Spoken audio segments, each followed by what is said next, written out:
Hi everyone, आज की इस वीडियो में डिस्कस करेंगे combination reaction and decomposition reaction.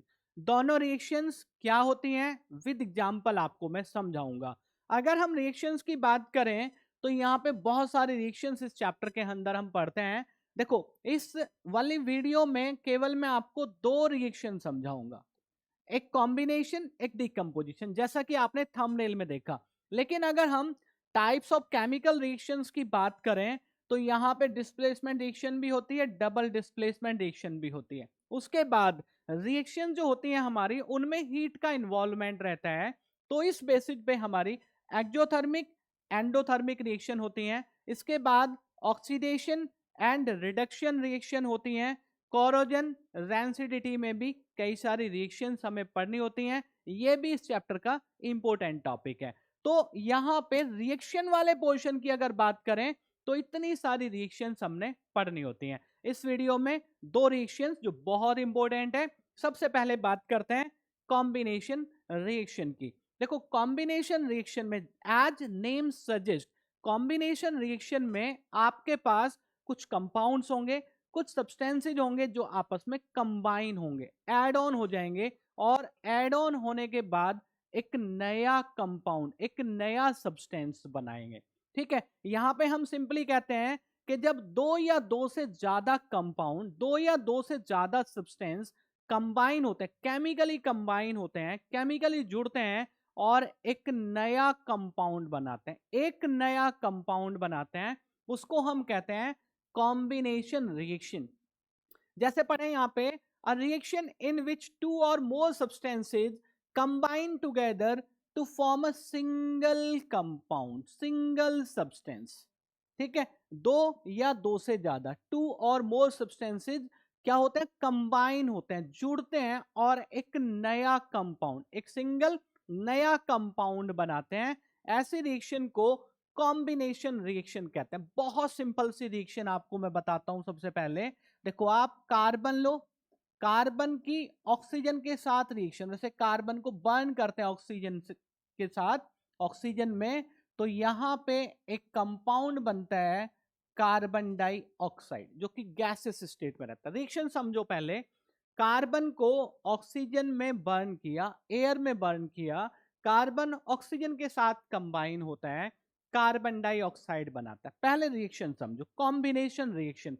दो कंपाउंड है, दो डिफरेंट कंपाउंड है, दोनों जुड़े, एक सिंगल कंपाउंड का फॉर्मेशन यहां पे हुआ। जो कंपाउंड जुड़ते हैं उनको बेटा हम रिएक्टेंट्स कहते हैं, as you know very well. और जो नया कंपाउंड फॉर्म होता है ये हमारा होता है प्रोडक्ट।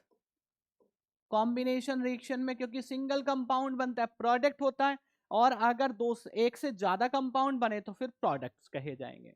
ठीक है, ये होती है हमारी कॉम्बिनेशन रिएक्शन। बहुत सिंपल रिएक्शन है। एक रिएक्शन और समझाता हूं।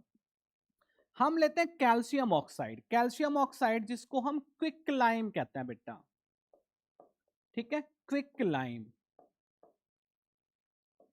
इसको वाटर के साथ लेते हैं, वाटर इसके ऊपर डालते हैं, यानी कि वाटर की और इसकी रिएक्शन होती है। वाटर हमारा रहता है लिक्विड फेज में, तो जब दोनों कंबाइन होंगे तो यहां पे एक कंपाउंड बनेगा कैल्शियम हाइड्रोक्साइड, है ना। कैल्शियम हाइड्रोक्साइड जो बनता है हमारा, ये सॉलिड फॉर्म में बनता है, वाटर के साथ रहता है तो एक्वस फॉर्म में ये रहेगा। इसको हम कहते हैं स्लेक्ड लाइम। ठीक है, जो आपने सुना होगा व्हाइट वॉश के लिए यूज करते हैं।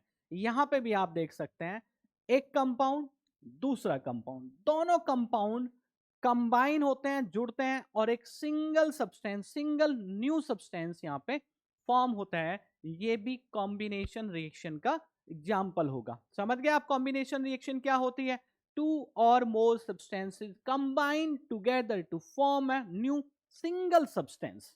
ठीक है, दो कंपाउंड जुड़े, सिंगल सब्सटेंस बना। ठीक है, जो बनने वाला कंपाउंड है उसको प्रोडक्ट कहते हैं। जो पहले कंपाउंड हमारे पास एग्जिस्ट करते हैं, जिनके साथ हमने रिएक्शन कराई है, उनको हम रिएक्टेंट्स कहते हैं, जैसा कि मैंने आपको बताया। एक रिएक्शन और देख लें, H2, H2 गैसेस स्टेट में, O2, O2 भी गैसेस स्टेट में, और जब हम इनकी रिएक्शन कराते हैं, रिएक्शन होती है, तो यहाँ पे जो कंपाउंड फॉर्म होता है ये लिक्विड स्टेट में होता है।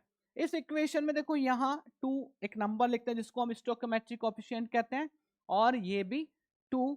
ये एक्चुअली हमने ना बैलेंसिंग के लिए किया है। बैलेंसिंग का मतलब होता है कि रिएक्टेंट साइड जितने एटम हैं उतने ही एटम हमारे प्रोडक्ट साइड होने चाहिए। बैलेंसिंग बहुत इंपॉर्टेंट पोर्शन है इस चैप्टर का, क्वेश्चन आता ही आता है। मोस्ट इंपॉर्टेंट पोर्शन इस चैप्टर का बैलेंसिंग ऑफ केमिकल इक्वेशन ही है।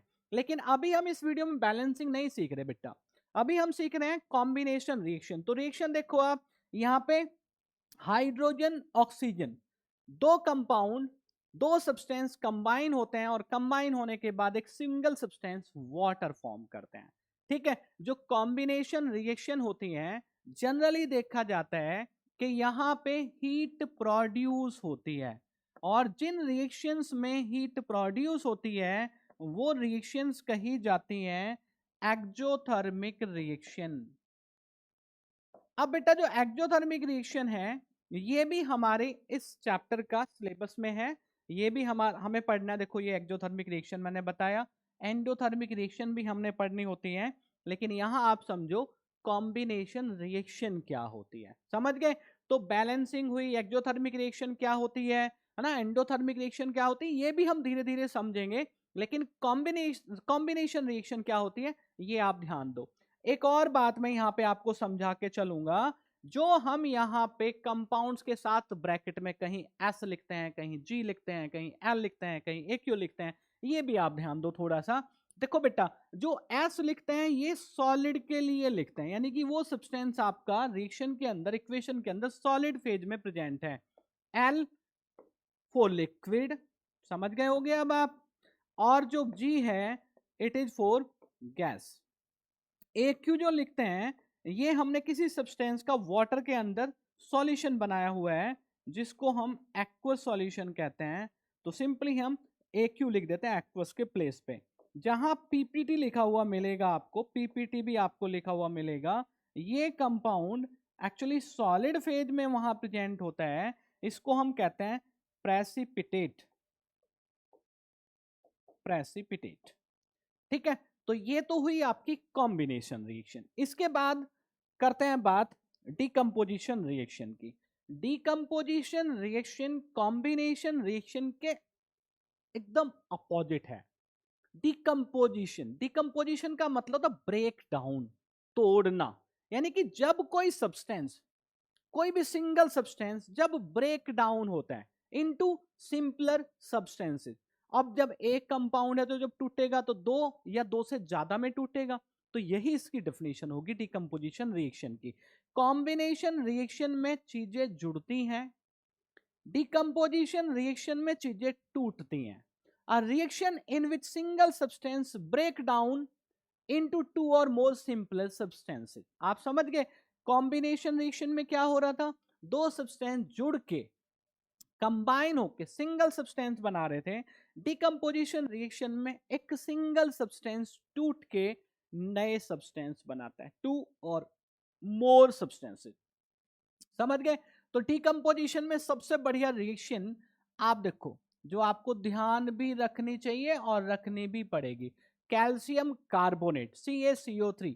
इसको जब हम हीट करते हैं, अच्छा डिकम्पोजिशन रिएक्शन में एक चीज ध्यान रखनी पड़ेगी आपको, आपने कोई ना कोई फोर्स किसी फॉर्म में, यानी कि एक्सटर्नल एनर्जी आपको सब्सटेंस को प्रोवाइड करनी होगी, तभी तो ब्रेक डाउन होगा, अदरवाइज चीजें टूटेंगी नहीं, है ना।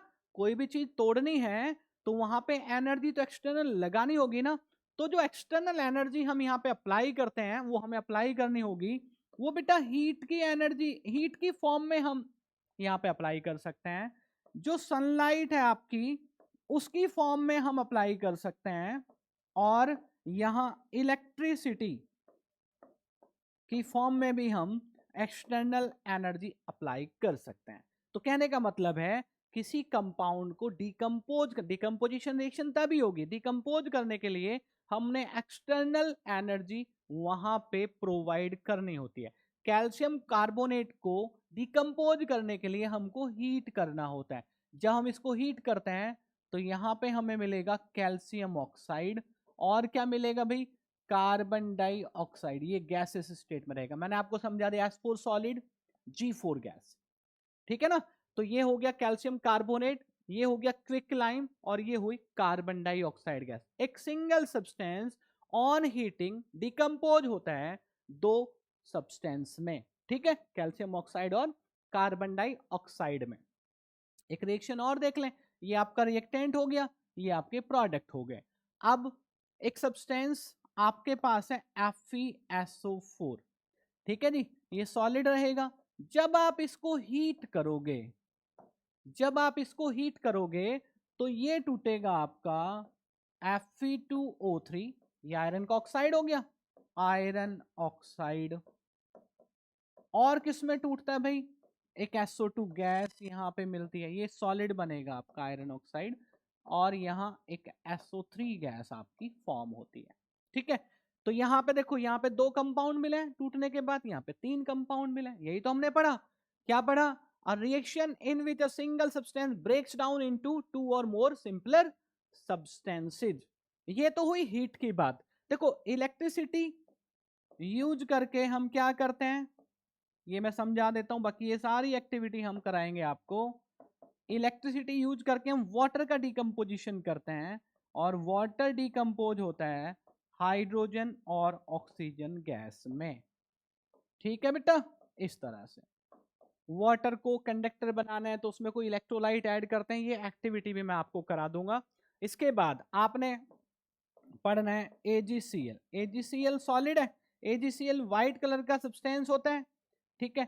अगर हम इसको सनलाइट में एक्सपोज कर दें, है ना, सनलाइट में रख दें वॉच ग्लास में लेके, तो ये डिकम्पोज होता है और ये ग्रे कलर में कन्वर्ट हो जाता है, क्योंकि सिल्वर आपका किस कलर का होता है, ग्रे कलर का होता है। ये देखो, ये बैलेंसिंग मैंने कर दी। अभी बैलेंसिंग अगर आपको आती है बहुत अच्छी बात है, नहीं आती तो मैं आपको सिखाऊंगा। लेकिन ये जो नंबर है यहाँ पे, number of atoms reactant side product side जब हम इक्वल कर देते हैं तो हम कहते हैं कि जो हमारी इक्वेशन है, this is balanced. Now the equation is said to be balanced. Balancing मैं आपको फिर बता रहा हूं, इस चैप्टर का मोस्ट इंपोर्टेंट पोर्शन है। उसके बाद आपके टाइप्स ऑफ रिएक्शंस आते हैं। तो इस वीडियो में मैंने आपको 2 रिएक्शन पढ़ाई हैं, बहुत ही सिंपल सी रिएक्शन है, एग्जाम्पल भी दिए, है ना। दोनों भी ये टाइप्स ऑफ रिएक्शन भी इंपॉर्टेंट पोर्शन है, ये भी आपको पढ़ना है। कॉम्बिनेशन रिएक्शन, डीकंपोजिशन रिएक्शन, ठीक है बेटा। Thank you so much.